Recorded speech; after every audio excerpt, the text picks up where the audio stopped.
السلام علیکم ورحمۃ اللہ وبرکاتہ۔ آج کی اس ویڈیو میں شیئر کرنے والے ہیں وہ مسائل جو لام سے شروع ہوتے ہیں۔ تو لاغر جانور، لاغر کہتے ہیں دبلے کو، اتنا دبلا پتلا بالکل مریل سا جانور جس کی ہڈیوں میں بھی گودا نہ رہا ہو، یا جو ذبح کرنے کی جگہ پر خود چل کر اپنے پاؤں پر نہ جا سکتا ہو تو اس کی قربانی درست نہیں ہے۔ اور اگر اتنا دبلا پتلا نہ ہو، دبلا ہونے کی تو یعنی اپنے پاؤں پہ چل سکتا ہو تو دبلا ہونے سے کچھ حرج نہیں ہے، اس کی قربانی درست ہے، لیکن موٹے تازے جانور کی قربانی کرنا زیادہ بہتر ہے۔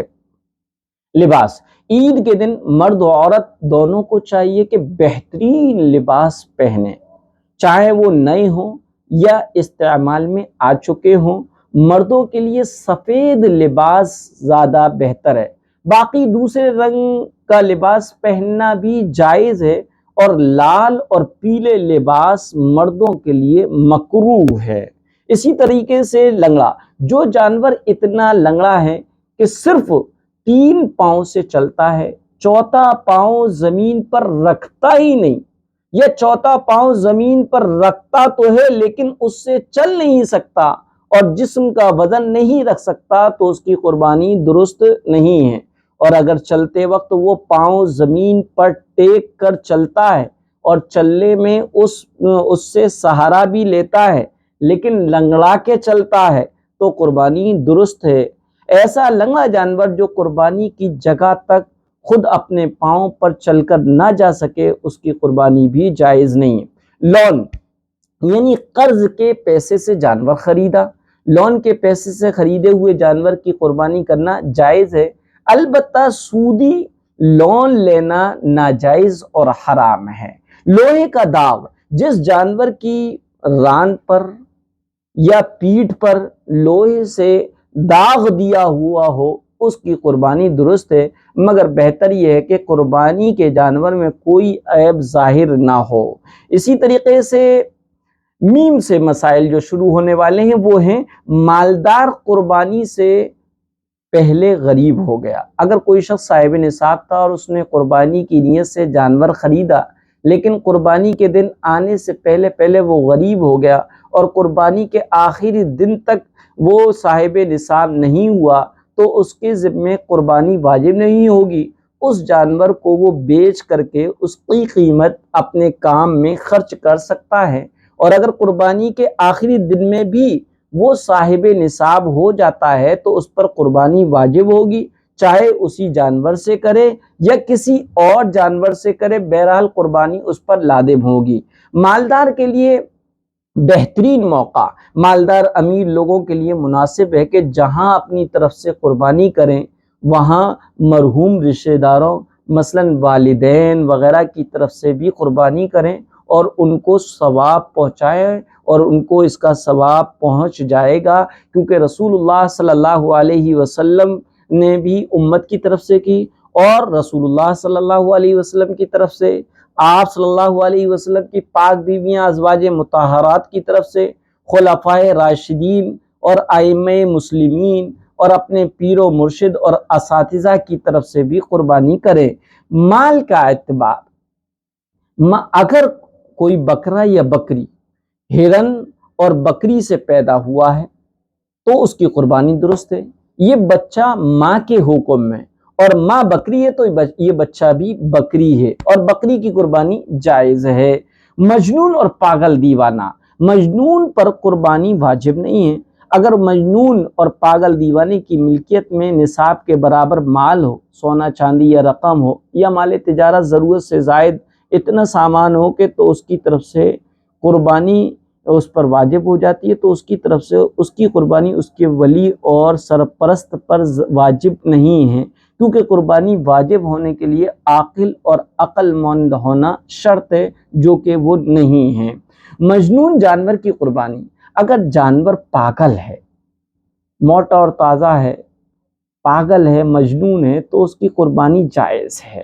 اسی طریقے سے سب سے محبوب عمل کیا ہے؟ حضرت عائشہ صدیقہ رضی اللہ تعالی عنہا سے روایت ہے کہ رسول اللہ صلی اللہ علیہ وسلم نے ارشاد فرمایا، ذی الحجہ کی 10ویں تاریخ یعنی عید الاضحیٰ کے دن اولاد آدم کا کوئی عمل اللہ تعالیٰ کو قربانی سے زیادہ محبوب اور پسندیدہ نہیں، اور قربانی کا جانور قیامت کے دن اپنے سینگوں، بالوں اور کھروں کے ساتھ زندہ ہو کر آئے گا، اور قربانی کا خون زمین پر گرنے سے پہلے اللہ تعالیٰ کی رضا اور مقبولیت کے مقام پر پہنچ جاتا ہے۔ اے لوگو، اے خدا کے بندو، دل کی پوری خوشی سے قربانی کیا کرو۔ لہذا یہ چور جو ہے شیطان کی طرف سے آتا ہے، قربانی کرنے سے بہتر ہے کہ کسی غریب بہو بیٹی کی شادی کرا دیں، کسی مریض کا علاج کرا دیں۔ تو یاد رکھو، اس چور کو اللہ کے رسول نے پکڑ کر 1400 سال پہلے ہی اس کا علاج بتا دیا اور فرما دیا کہ قربانی کے دنوں میں قربانی سے زیادہ پسندیدہ اور محبوب عمل اللہ کے نزدیک کوئی اور نہیں ہو سکتا۔ مرض ظاہر ہو، جس جانور کا مرض ظاہر ہو، اس کی بیماری پتہ لگ گئی ہے تو اس کی قربانی درست نہیں ہے۔ مرغی کی قربانی جائز نہیں ہے۔ نبی کریم صلی اللہ علیہ وسلم سے قولاً فعلاً مرغی کی قربانی کا کوئی ثبوت نہیں ملتا ہے۔ مریل جانور، اتنا دبلا بالکل مریل جانور جس کی ہڈیوں میں بالکل بھی گودا نہ رہا ہو تو اس کی قربانی درست نہیں ہے۔ البتہ اگر اتنا دبلا نہیں ہے، صرف کمزور ہے، باقاعدہ چل پھر سکتا ہے تو اس کی قربانی درست ہے۔ مزار کے نام پر چھوڑا ہوا جانور، بتوں کے نام پر، مزاروں کے نام پر چھوڑا ہوا جانور جو ہے وہ ان کے کیا ہے، مالک کی ملکیت سے نہیں نکلتا ہے، لہذا اگر مالک سے خرید لیا جائے تو کر سکتے ہیں قربانی۔ مزدوری، قربانی کا گوشت یا چربی یا چھچڑے سری پائے قصائی کو مزدوری میں نہ دیں، بلکہ مزدوری اپنے پاس سے الگ سے دیں، ورنہ اجرت میں دی ہوئی چیزوں کی قیمت صدقہ کرنا لازم ہوگی۔ مسافر پر قربانی واجب نہیں ہے، اگر خوشی سے کرنا چاہے تو کر سکتا ہے، ثواب ملے گا۔ اور اگر مسافر کے پاس مال موجود ہے اور سہولت کے ساتھ قربانی کر سکتا ہے تو قربانی کرنا مستحب ہے۔ اگر مسافر قربانی کے دنوں میں یعنی 10، 11، 12 ذی الحجہ کو سورج ڈوبنے سے پہلے اپنے گھر آ گیا یا مقیم ہو گیا، یعنی جہاں رہتے ہوئے 15 دن سے زیادہ کی ٹھہرنے کی نیت کر لی اور وہ صاحب حیثیت لوگوں میں سے ہے تو ایسی صورت میں اس پر قربانی واجب ہوگی، اور اگر وہ شخص صاحب حیثیت لوگوں میں سے نہیں ہے بلکہ غریب ہے تو اس پر قربانی واجب نہیں ہوگی۔ لیکن اگر اس نے قربانی کے دنوں میں قربانی کی نیت سے کوئی جانور خرید لیا تھا تو اسی جانور کی قربانی کرنا اس پر واجب ہوگی۔ مسجدوں میں کھالیں دینا، قربانی کی کھال بیچنے کے بعد جو رقم قیمت کے طور پر ملتی ہے وہ صدقہ کر دینا واجب ہے، اور صدقے کی حقیقت یہ ہے کہ جس کو دیا جائے وہ مالک بن جائے۔ چونکہ مسجد میں مالک بننے کی شکل و صورت نہیں پائی جاتی ہے، اس لیے قربانی کی کھال یا اس قربانی کی کھال کی رقم مسجد کی تعمیر میں یا امام کو یا مؤذن کو یا مسجد کے خادم وغیرہ کو تنخواہ وغیرہ میں دینا بالکل جائز نہیں ہے۔ اسی طرح مسافر، اقتداء کی وجہ سے مسافر پر بھی تکبیر تشریق کہنا واجب ہے، یعنی کوئی مسافر ہے اور وہ کسی مقیم امام کے پیچھے نماز پڑھ رہا ہے تو 9 ذی الحجہ کی فجر سے 13 ذی الحجہ کی عصر تک فرض نماز کے بعد مردوں پر بآواز بلند 1 مرتبہ تکبیر تشریق پڑھنا واجب ہے۔ اگر مسافر کسی مقیم امام کے پیچھے نماز پڑھ رہا ہے تو اقتداء کی وجہ سے تکبیر تشریق کا پڑھنا یا اللہ اکبر لا الہ الا اللہ اللہ اکبر وللہ الحمد کہنا واجب ہوگا۔ مسلمان کا ذبیحہ ذبح کیا ہوا جانور حلال ہے، مسلمان چاہے نیا ہو یا پرانا ہو، دونوں کے ذبح کیے ہوئے جانور کے بارے میں شبہ نہیں کرنا چاہیے۔ ایسے جانور کا گوشت اللہ کا نام لے کر کھانا چاہیے اور کھانا جائز ہے۔ ہر مسلمان کا ذبح کیا ہوا جانور حلال ہے، کسی کی بدمزاجی اور بدزبانی کی وجہ سے اس کا ذبح کیا ہوا جانور حلال ہونے میں کوئی فرق نہیں آئے گا۔ مشرک کی شرکت، مشرک کے ساتھ قربانی میں شرکت بالکل جائز نہیں ہے۔ اگر قربانی کے جانور میں جان بوجھ کر کسی مشرک کا حصہ رکھا جائے گا تو کسی بھی حصے دار کی قربانی صحیح نہیں ہوگی۔ اسی طرح ایسے جانور کی قربانی بھی درست نہیں جس میں دماغ ہی نہ ہو۔ اسی طرح مقروض آدمی، قرض میں ڈوبا ہوا شخص قربانی کرنا چاہے، جو شخص مقروض ہے، قرض میں ڈوبا ہوا ہے، اس کو قرض ادا کرنے کی فکر کرنا چاہیے، قربانی نہ کرے۔ لیکن اگر وہ قربانی کرے گا یا کر لی ہے تو اس کو ثواب ضرور ملے گا۔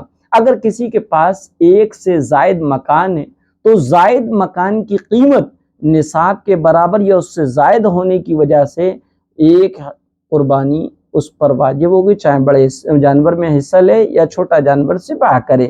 مکان کا اعتبار ہے، مکین کا نہیں۔ قربانی میں جانور جس جگہ پر ہے اس کا اعتبار ہے، قربانی کرنے والے کا اعتبار نہیں۔ اگر قربانی کا جانور ایسے دیہات میں ہے جہاں جمعہ اور عیدین کی نماز نہیں ہوتی ہے اور قربانی کرنے والا شہر میں ہے تو ایسی صورت میں دیہات میں قربانی کے جانور کو صبح صادق کے بعد ذبح کرنا جائز ہوگا۔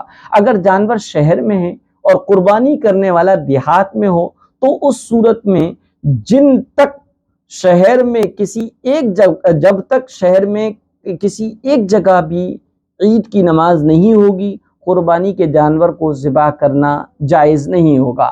مکان کرائے پر دیا ہے، اگر کسی کے پاس ایک ہی مکان ہے لیکن اس میں وہ خود نہیں رہتا بلکہ خود جو ہے کرائے پر رہتا ہے اور اپنے مکان کو بھی کرائے پر دے رکھا ہے تو اس پر بھی ایک حصہ قربانی کرنا واجب ہے، کیونکہ یہ مکان فی الحال ضرورت اصلیہ سے زائد ہے۔ اپنا گھر چاہے کرائے پر دیا ہو یا مفت یا خالی پڑا ہو اور خود دوسرے مکان میں کرائے پر رہتا ہے یا مفت میں رہتا ہے، ہر ایک صورت میں قربانی اس مکان کی قیمت کا اعتبار کرتے ہوئے اس پر واجب ہوگی، کیونکہ وہ مکان فی الحال ضرورت سے زیادہ ہی سمجھا جائے گا۔ جانور کو ذبح کرنے کی جگہ پر سختی سے گھسیٹتے ہوئے اور کھینچتے ہوئے لے جانا مکروہ ہے۔ جانور کو ذبح کرنے کے لیے لٹا دینے کے بعد ذبح میں دیر کرنا مکروہ ہے۔ جانور کو ذبح کرنے سے پہلے بھوکا پیاسا رکھنا مکروہ ہے۔ جانور کو ذبح کرنے کے لیے آسانی سے گرانا چاہیے، بیجا سختی کرنا مکروہ ہے۔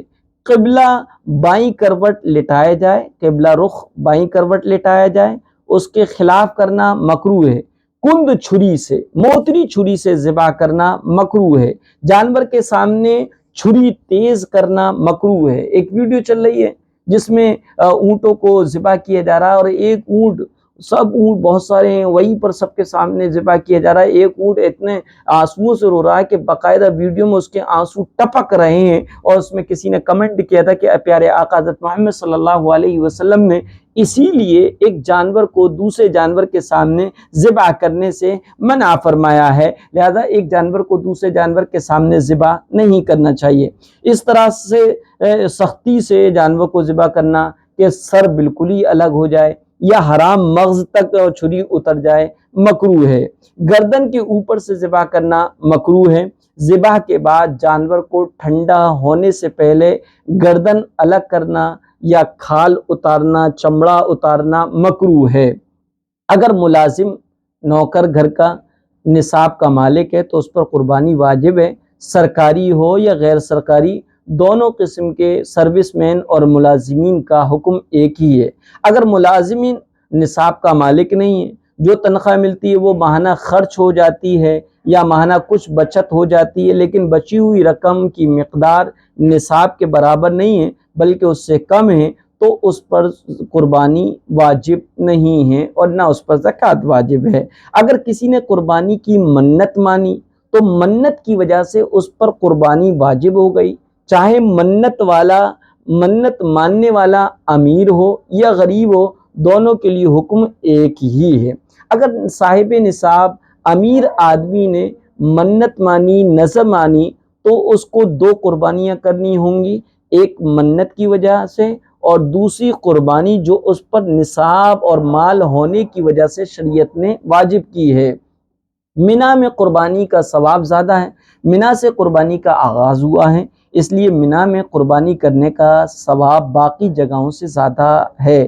اسی لیے حضور صلی اللہ علیہ وسلم نے حج میں 100 اونٹوں کی قربانی کی، جن میں سے 63 اونٹوں کی قربانی پیارے آقا حضرت محمد صلی اللہ علیہ وسلم نے خود فرمائی، باقی کو حضرت علی رضی اللہ تعالیٰ عنہ کے سپرد فرمایا۔ قربانی کی اتنی بڑی تعداد اسی فضیلت کی وجہ سے کی گئی ہے، ورنہ نبی کریم صلی اللہ علیہ وسلم مدینہ طیبہ میں عام طور پر 2 جانوروں کی قربانی کرتے تھے۔ مہر اور قربانی، اگر کوئی عورت نصاب کی مالک نہیں ہے لیکن اس کا مہر معجل ہے، یعنی ادھار ہے، نصاب سے زیادہ شوہر کے ذمے ہے، جو ابھی تک بیوی کو نہیں ملا، تو بیوی اس مہر کی وجہ سے صاحب نصاب نہیں ہوگی اور اس پر قربانی بھی واجب نہیں ہوگی۔ عورت کا حق مہر اگر معجل ہے، نقد ہے، اور وہ مہر نصاب کے برابر یا اس سے زیادہ ہے، تو اس کی وجہ سے قربانی واجب ہوگی، اور اس عورت پر بڑے جانور میں ایک حصہ قربانی کرنا یا ایک چھوٹا جانور قربانی کے طور پر ذبح کرنا لازم ہوگا۔ میت کی طرف سے قربانی کرنا جائز ہے اور میت کو ثواب ملے گا۔ حضرت علی رضی اللہ تعالی عنہ ایک دمبا اپنی طرف سے قربانی کرتے تھے اور ایک دمبا نبی کریم صلی اللہ علیہ وسلم کی طرف سے قربانی کرتے تھے۔ میت کی طرف سے قربانی کرنے کے 2 طریقے، میت کے نام پر ایک حصہ قربانی کیا جائے، دوسرا قربانی کرنے والا اپنی واجب قربانی کے علاوہ ایک اور قربانی کرے یا حصہ لے اور اس کا ثواب میت کو پہنچا دے۔ دونوں صورتیں جائز ہیں، صحیح ہیں۔ میت کی طرف سے قربانی کرنے کی 2 صورتیں ہیں۔ اگر مرنے والے نے وصیت کی تھی تو اس کا گوشت صدقہ کر دینا ضروری ہے، گوشت مالداروں کے لیے کھانا جائز نہیں۔ اور اگر میت نے قربانی کے لیے وصیت نہیں کی بلکہ ورثاء اور رشتہ داروں نے اپنی خوشی سے میت کے لیے قربانی کی ہے تو اس کا گوشت مالدار اور فقیر سب کھا سکتے ہیں۔ تمام گوشت کا صدقہ کرنا لازم نہیں ہے، بلکہ جس قدر چاہے صدقہ کرے اور جس قدر چاہے خود رکھے، سب جائز ہے۔ میت کی طرف سے قربانی کس طرح کرے؟ میت کی طرف سے قربانی کرنی ہو تو ہر ایک میت کے لیے الگ الگ حصہ رکھنا ضروری ہے۔ ایک حصہ ایک سے زائد میت کے لیے کافی نہیں ہے، البتہ اپنی طرف سے نفلی قربانی کر کے اس کا ثواب ایک سے زائد مردوں اور زندوں کو بخشنا درست ہے۔ جیسے کہ حضرت صلی اللہ علیہ وسلم نے ایک قربانی کا ثواب پوری امت کو بخشا تھا۔ گنجائش ہو تو مردوں کے لیے ضرور قربانی کریں، بڑے ثواب کا کام ہے، اس سے مردوں کو بڑا فائدہ پہنچتا ہے۔ میت کے لیے صدقہ افضل ہے یا قربانی؟ قربانی کے دنوں میں میت کے ایصال ثواب کے لیے پیسہ وغیرہ صدقہ کرنے سے قربانی کرنا افضل ہے اور اس کا ثواب میت کو پہنچانا افضل ہے، کیونکہ صدقہ خیرات میں صرف مال ادا کیا جاتا ہے اور قربانی میں مال ادا کرنے کے ساتھ ساتھ فدا کرنا بھی ہے، اس لیے قربانی کرنا افضل ہے۔ میت کے لیے مشترکہ رقم سے قربانی کرنا، چند بیٹے مل کر پیسے اور رقم اکٹھا کر کے اپنی مرحوم والدہ کی طرف سے یا کسی بھی مرحوم رشتہ دار کی طرف سے ایک حصہ قربانی نہیں کر سکتے، البتہ اس کے لیے ایک صورت یہ ہو سکتی ہے کہ سب لوگ اپنے حصے کی رقم کسی ایک کو ہبہ کر دیں اور وہ قربانی کا ایک حصہ جس کے نام پر کرنا چاہے تو کر دے، وہ اس سے قربانی بھی ہو جائے گی اور میت کو ثواب بھی مل جائے گا۔ چند افراد مل کر مشترکہ رقم سے کسی میت کے لیے ایک حصہ قربانی نہیں کر سکتے۔ ہاں، اس کی ایک صورت یہی ہو سکتی ہے کہ سب لوگ اپنے حصے کی رقم کسی ایک کو دے دیں اور وہ قربانی کا ایک حصہ جس کے نام پر بھی کرنا چاہیں وہ کر دے، اس سے قربانی ادا ہو جائے گی اور میت کو بھی ثواب مل جائے گا۔